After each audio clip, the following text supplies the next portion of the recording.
how do we know that two functions f and g are inverse functions?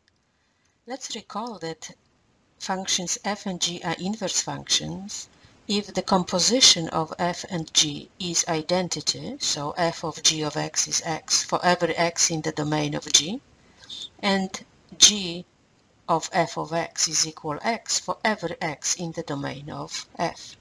So let's look what's happening in this particular example where function f of x equals 3x squared minus 2 and x is greater or equal 0. So this is the domain of the function f, and g of x is square root of x plus 2 over 3 for x is greater or equal negative 2, and this means that this is domain of g. So let's check first that the composition f and g is identity for every x in the domain of g.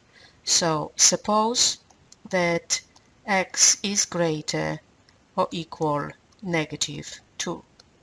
Then we'll look at the composition f of g of x.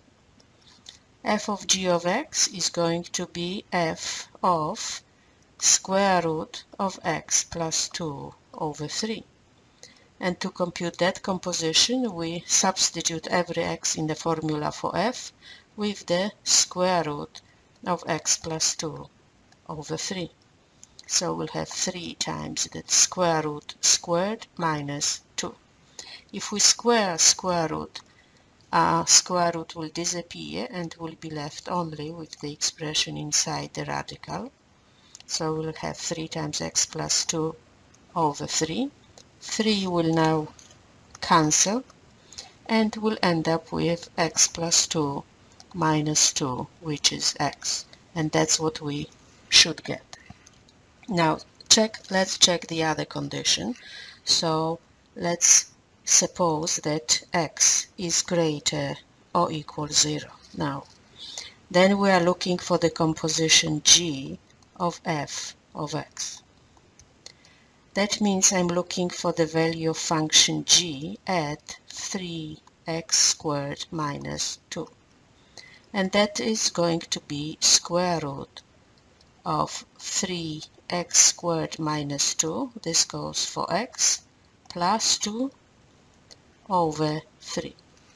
So we can see that 2 and 2 will cancel out, and we'll end up with the square root of 3x squared over 3. 3 and 3 will reduce, and we'll have the square root of x squared, which is absolute value of x. And because x is greater or equal 0, that absolute value of x is equal x. So again, condition is satisfied. Functions f and g are inverse functions.